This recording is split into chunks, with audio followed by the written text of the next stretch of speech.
அனைவருக்கும் அடியனின் பணிவான வணக்கங்கள். இந்த வீடியோவில் நாம் பார்க்க இருப்பது டெட் தேர்வில் ஒரே முறையில் நீங்கள் வெற்றி பெற எல்லாம் வல்ல இறையை வேண்டிக் கொள்கிறேன். வாழ்க வையகம், வாழ்க வையகம், வாழ்க வளமுடன். இயற்கையோடு இணைவோம்.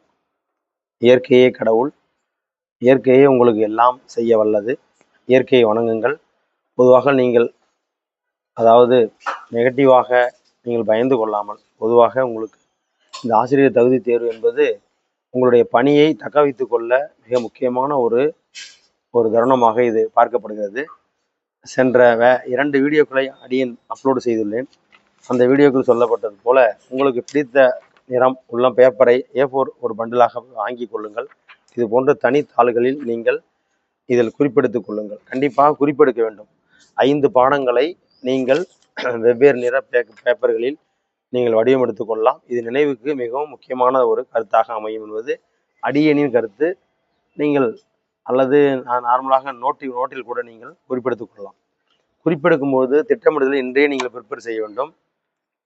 இதோ பாருங்கள், TET paper 26-27 paper 1 TN TET எஸ்டெட் சிலபஸ் தமிழ், ஆங்கிலம், mathematics, EVS total marks 150. So நீங்கள் எழுத இருக்கின்ற தேதி 4ஆம் தேதி ஜூலை மாதம் 26ஆம் வருடம். இதில் உங்கள் பாடப்பயில் கொடுக்கப்பட்டுள்ள கற்றல் விளைவுகளே இங்கே பகுதிகளாக கொடுக்கப்பட்டிருக்கும். நீங்கள் படித்தாலே தெரியும். ஒன்றை அடியேன் பதிவு செய்கிறேன். இப்பொழுது தமிழில் எடுத்துக்கொள்வோமேனால் மரபு தொடர்கள் என்ற தலைப்பு இங்கே கொடுக்கப்பட்டிருக்கிறது. மரபு தொடர்கள் பயன்படுத்தி வாக்கியங்களை எழுத செய்தல், நேரிணை எதிரிணை சொற்களை பயன்படுத்துதல் 6.4.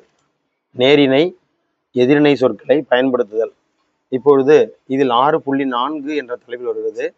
இதில் பாடப்பொருள் என்னவென்றால், நேரிணை எதிரிணை சொற்களை எடுத்தாளப்பட்ட பகுதி மயங்கொலி சொற்களை விளக்கத்தக்க சொற்றொடர்கள். மயங்கொலி சொற்கள் நேரிணை எதிரிணை தெரிந்திருக்க வேண்டும். மயங்கொலி சொற்களும் தெரிந்திருக்க வேண்டும். இதில் என்ன வினாக்கள் வரும் என்றால், பொதுவாக மயங்கொலி பிழை உள்ள சொற்றொடரை கண்டுபிடிக்க என்று 4 கொடுக்கப்பட்டிருக்கும். அதில் எவ்வாறு வேண்டுமானாலும் உங்களுக்கு வினா அமையலாம். அதாவது சீரும் சிறப்பும், வெற்றி தோல்வி போன்ற நேரிணை எதிரிணை சொற்களை கண்டறிதல் என்று திறன் கற்றல் செயல்பாடு கொடுக்கப்பட்டுள்ளது. இதில் நீங்கள் இது போன்ற வினாக்களுக்கு விடையளிக்க இந்த சிலபஸை கவர் செய்து இதில் கேட்கக்கூடிய வினாக்களை பாடப்புத்தகத்தின் வாயிலாக நீங்கள் படித்துக் கொள்வது நல்லது, குறிப்பெடுத்துக் கொள்வது நல்லது.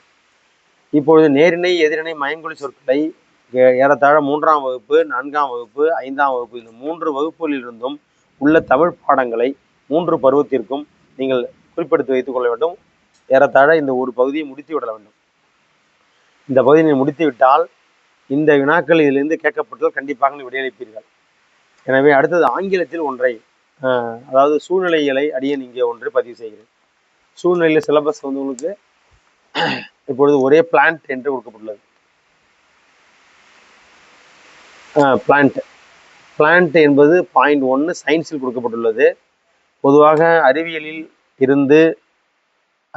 இயற்பியல், வேதியியல், உயிரியல், தாவரவியல் 4 பகுதிகளாக உள்ளது. இந்த 4 பகுதிகளிலும் ஏறத்தாழ 3 கேள்விகள் இடம்பெறும். 4 3 12 அல்லது 3 வினாக்கள், ஒரு வினாக்கள் இருந்தால் அதிகமாக கேட்கப்படலாம். எனவே சமூக அறிவியலிலிருந்து 15 வினாக்கள் கேட்கப்படும். நீங்கள் இந்த தேர்வை அணுகும் பொழுது பொதுவாக சூழ்நிலையில் மட்டும் அதிக பாடங்களை படிக்க வேண்டியிருக்கும். ஆங்கிலத்தின் புலமை இருந்தால் முதலில் ஆங்கிலத்தை நீங்கள் தேர்வில் பதிவு செய்யலாம், தேர்வில் ஷேர் செய்ய வேண்டும். அல்லது எனக்கு தமிழ் நன்றாக வரும், தமிழை பாருங்கள். முதலில் தெரிந்த வினாக்களுக்கு ஷேர் செய்யுங்கள். தெரியாத வினாக்களை இறுதியில் நீங்கள் செய்து கொள்ளலாம். தெரியாத வினாக்களுக்கு முதலாக நேரத்தை செலவிடாமல் ஒரு வினாவிற்கு ஏறத்தாழ 1 நிமிடங்கள் மட்டுமே எடுத்துக்கொள்ள வேண்டும். அதிகமாக யோசித்தால் 1 நிமிடங்கள் 20 வினாடிகள் மட்டுமே நீங்கள் பயன்படுத்த வேண்டும். ஏனென்றால் 150 வினாக்களை நீங்கள் 3 மணி நேரம் 180 நிமிடங்களில் முடிக்க வேண்டும். சரியாக உங்கள் பெயரை எழுத வேண்டும். ஆங்கிலத்தில் கேட்டவாறு எழுத வேண்டும். அந்த கேள்வித்தாளுடைய அந்த கோடு நம்பரை சரியாக குறிப்பிட வேண்டும். தேதியை குறிப்பிட வேண்டும். நீங்கள் எழுதும்போது கவனமாக உங்களுடைய தேர்வு எண்ணையும் கவனமாக எழுத வேண்டும். தவறாக எழுத வேண்டாம். கண்டிப்பாக அளவுகோல் ஒன்றை வைத்துக்கொண்டு அந்த வினாக்களுக்கு நேரான ஷேடு தான் அந்த 4 கொடுக்கப்பட்டிருக்கும் ABCD என்று. அது எந்த வரிசையில் வருகிறதோ சரியாக தயவுசெய்து குறிப்பிடுங்கள். அடியேனே அந்த தேர்வை அணுகும் பொழுது 7வது வினாவிற்கு 3வது விடை நன்றாக தெரிந்திருந்தும் அது 8வது கேள்வியில் போய் அதை ஷேர் செய்ததால் அந்த வினாக்கள் நமக்கு மதிப்பெண் எடுக்க மறுக்கப்படும்.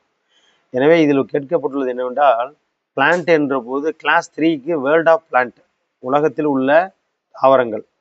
லீவ்ஸ் என்ன, flowers, types of root, stem, different kinds of fruits and seeds, water and plant. இப்பொழுது கிளாஸ் 4ல் பார்த்தீங்கன்னா எடிபிள் பார்ட்ஸ்னு கொடுத்துருக்காங்க. ஜெர்மினேஷன். கிளாஸ் 5ல் பார்த்தீங்கன்னா dispersal of seeds, plant and primary product producers, web of life, pollination. So இது போன்று உங்களுக்கு ஆங்கிலத்திலே சிலபஸ் வைஸாக நீங்கள் படிக்கும்பொழுது இந்த தேர்வை நீங்கள் வெற்றிகரமாக முடிக்க முடியும். எனவே சிலபஸ் என்பது மிக ஆணிவேராக கருதப்படுகிறது. நீங்கள் சிலபஸ் இல்லாமல் செல்வது படகில் துடுப்பு இல்லாமல் செல்வதற்கு சமமாக இருக்கும். எனவே தயவுசெய்து சிலபஸை நீங்கள் டவுன்லோட் செய்து கொள்ளவும். விரும்புவர்கள் என்னை கேளுங்கள், நான் உங்களுக்கு பிடிஎஃபாக இதை அனுப்பி வைக்கிறேன். அடுத்ததாக குறிப்பெடுக்க வேண்டும். இது போன்ற குறிப்புகளை நீங்கள் பயன்படுத்த வேண்டும். குறிப்புகளை சிகப்பு, வினாவை சிகப்பிலும் அல்லது தலைப்பை சிகப்பிலும். இப்பொழுது உலக கழிவறை தினம் நவம்பர் 19. இப்போ பாருங்கள், உலக கழிவறை தினம் நவம்பர் 19 நாம் எழுதி வைத்துக் கொள்ள வேண்டும். இதை 4 முறை அவ்வப்போது பார்க்கும்பொழுது பாடத்திலிருந்து சுருக்கமாக அப்ஸ்ட்ராக்டாக நீங்கள் அதை எடுக்க வேண்டும். அப்படி எடுக்கும் பொழுது உங்களுக்கு இந்த நினைவுகள் வரும். நவம்பர் 19 என்றால் நவம்பர் 20, 21, 22 இது போன்ற விடைகள் கேட்கப்பட்டாலும் நீங்கள் அதுக்கு தயாராக இருக்க வேண்டும். உலக கை கழுவும் தினம் அக்டோபர் 15 என்று கொடுக்கப்பட்டுள்ளது. தேசிய குடற்புழு நீக்க தினம் பிப்ரவரி 10. ஸோ இது போன்று ஒவ்வொரு தேதிக்கும் தொடர்புடைய பிற கேள்விகளையும் நீங்கள் எடுத்துக்கொள்ள வேண்டும். உங்கள் பாடப்பகுதியில் உள்ளதை மட்டும் நீங்கள் பயன்படுத்த. இது 3ஆம் வகுப்பு அறிவியலில் எனது உடல் என்ற பகுதியில் கேட்கப்பட்டுள்ளது. எடுத்துக்காட்டாக ஹாஸ்பிட்டாலிட்டி, இதன் பொருள்